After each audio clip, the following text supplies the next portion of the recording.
ओम नमः शिवाय। हमारे चैनल मिस वैष्णव पर आपका हार्दिक स्वागत है। आज हम सुनेंगे सोमवार व्रत कथा। प्रेम से बोलिए हर हर महादेव। एक साहूकार था, वह बहुत ही धनवान था, परंतु उसके कोई पुत्र नहीं था। इस कारण वह बहुत दुखी रहता था। इसी चिंता में वह दिन रात रहता था। पुत्र की कामना से वह साहूकार प्रति सोमवार को शिव जी का व्रत तथा पूजन किया करता था। सायकाल को शिव जी के मंदिर में जाकर दीपक जलाया करता था। इसके इस भक्तिभाव को देखकर एक समय श्री पार्वती जी ने शिव जी महाराज से कहा, हे महाराज, यह साहूकार आपका अनन्य भक्त है और सदैव आपका व्रत व पूजन करता है। आपको इसकी सभी मनोकामनाएं अवश्य पूर्ण करनी चाहिए। शिव जी ने कहा, पार्वती जी, यह संसार कर्म क्षेत्र है। जैसा किसान खेत में बीज बोता है, उसे वैसा ही फल काटना पड़ता है। उसी तरह संसार में जो जैसा कर्म करते हैं, उन्हें वैसे ही फल भोगने पड़ते हैं। पार्वती जी ने कहा, जब यह आपका ऐसा भक्त है और यदि इसको किसी प्रकार का दुख है तो अवश्य आपको उसके दुख को दूर करना चाहिए, क्योंकि आप तो सदैव अपने भक्तों पर दया करते हैं, उनके दुखों को दूर करते हैं। यदि आप ऐसा नहीं करोगे तो मनुष्य क्यों आपकी सेवा करेंगे, व्रत करेंगे तथा पूजन करेंगे। पार्वती जी का ऐसा आग्रह देख शिव जी महाराज प्रसन्न होकर बोले, हे पार्वती जी, इसके कोई पुत्र नहीं है। इसी पुत्र की चिंता में यह बहुत दुखी रहता है। इसके भाग्य में पुत्र न होने पर भी मैं इसको पुत्र की प्राप्ति का वरदान देता हूँ, परंतु वह पुत्र केवल 12 वर्ष तक ही जीवित रहेगा। इसके पश्चात उसकी मृत्यु हो जाएगी। इससे अधिक मैं इसके लिए और कुछ भी नहीं कर सकता। यह सब बात साहूकार सुन रहा था। यह बात सुनकर उस साहूकार को ना तो कुछ खुशी हुई ना ही दुख हुआ। वह पूर्वतः वैसे ही शिव जी महाराज का सोमवार का व्रत और पूजन करता रहा। कुछ समय व्यतीत होने पर साहूकार की स्त्री गर्भवती हुई और 10वें महीने में उसके गर्भ से अति सुंदर पुत्र की प्राप्ति हुई। साहूकार के घर में बहुत खुशी मनाई गई, परंतु साहूकार ने उसको केवल 12 वर्ष की आयु जानकर अधिक प्रसन्नता प्रकट नहीं की और न ही किसी को भेद बताया। जब वह 9 वर्ष का हो गया तो उस बालक की माता ने उसके पिता से उसके विवाह आदि के लिए कहा, परंतु साहूकार कहने लगा, मैं अभी इसका विवाह नहीं करूंगा और काशी जी पढ़ने के लिए भेजूंगा। फिर उस साहूकार ने अपने साले अर्थात बालक के मामा को बुलाया और उनको बहुत सारा धन देकर कहा, तुम इस बालक को काशी जी पढ़ने के लिए ले जाओ और रास्ते में जिस जगह भी जाओ वहां यज्ञ करते, दान देते व ब्राह्मणों को भोजन कराते हुए जाना। इस प्रकार वह दोनों मामा भांजे सब जगह यज्ञ करते व ब्राह्मणों को भोजन कराते जा रहे थे। रास्ते में उनको एक शहर दिखाई पड़ा। उस शहर के राजा की कन्या का विवाह था तथा दूसरे राजा का लड़का जो विवाह के लिए बारात लेकर आया था वह एकांत से काना था। इस कारण उस लड़के के पिता को इस बात की बड़ी चिंता थी कि कहीं वर को देखकर कन्या के माता पिता विवाह में किसी प्रकार की अड़चन न पैदा कर दे। ऐसे में जब उस राजा ने अति सुंदर सेठ के लड़के को देखा तो उसने मन में विचार किया, क्यों ना दरवाजे के समय इस लड़के को वर के रूप में काम में लिया जाए। ऐसा विचार कर राजा ने उस लड़के और उसके मामा से कहा।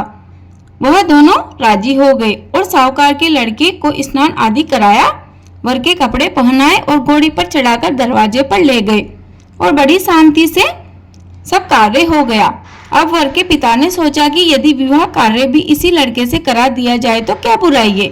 ऐसा विचार कर उसके मामा से कहा, यदि आप फेरों व कन्यादान पर भी आपके इस बालक को बिठा तो आपकी बड़ी कृपा होगी और हम इसके बदले में आपको बहुत सारा धन देंगे।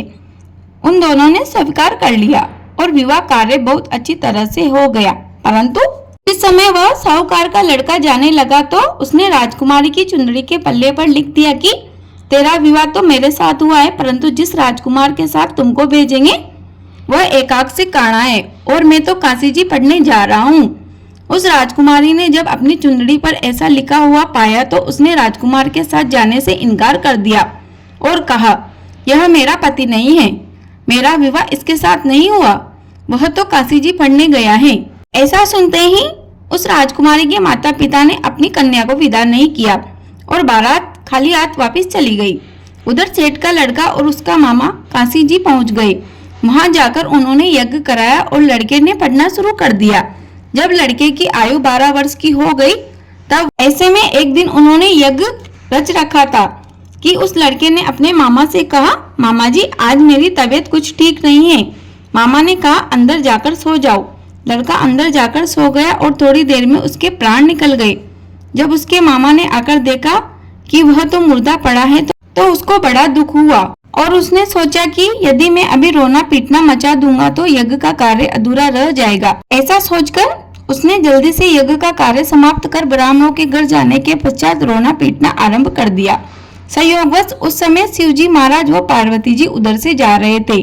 तब शिवजी और पार्वती जी ने जोर जोर से रोने पीटने की आवाज सुनी तो पार्वती जी शिवजी को आग्रह करके उनके पास ले गए और सुंदर लड़के को मरा हुआ देखकर कहने लगी कि महाराज यह तो वही सेठ का लड़का है जो आपके वरदान से पैदा हुआ था।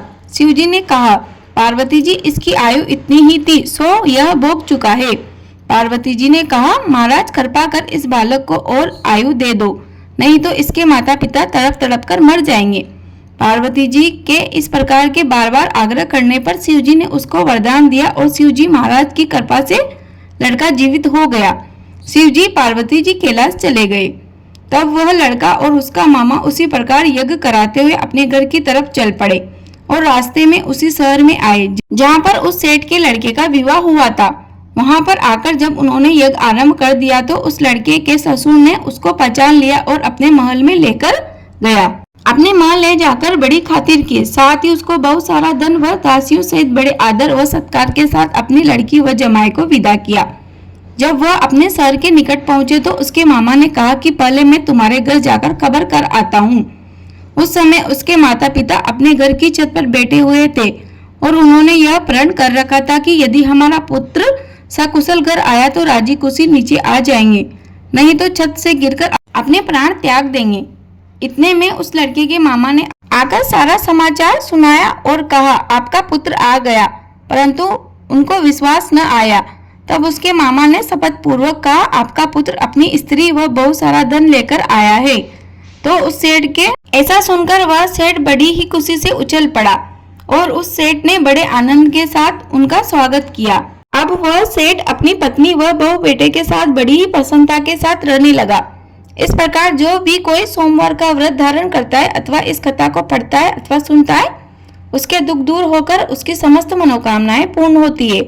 इस व्रत के फल स्वरूप वह इस मृत्यु लोक में सभी प्रकार के सुख प्राप्त करता है और अंत में सदाशिव के लोक की प्राप्ति हो जाती है। यह कथा यहीं समाप्त होती है।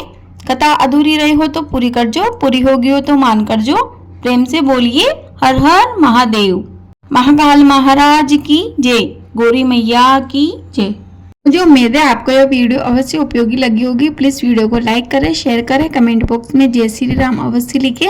आप हमारे चैनल पर नए हो तो प्लीज हमारे चैनल को एक सब्सक्राइब जरूर करें, जिससे कि आपको आने वाली वीडियो का नोटिफिकेशन सबसे पहले मिलेगा। जय श्री राधे कृष्ण। आपका दिन शुभ हो। धन्यवाद।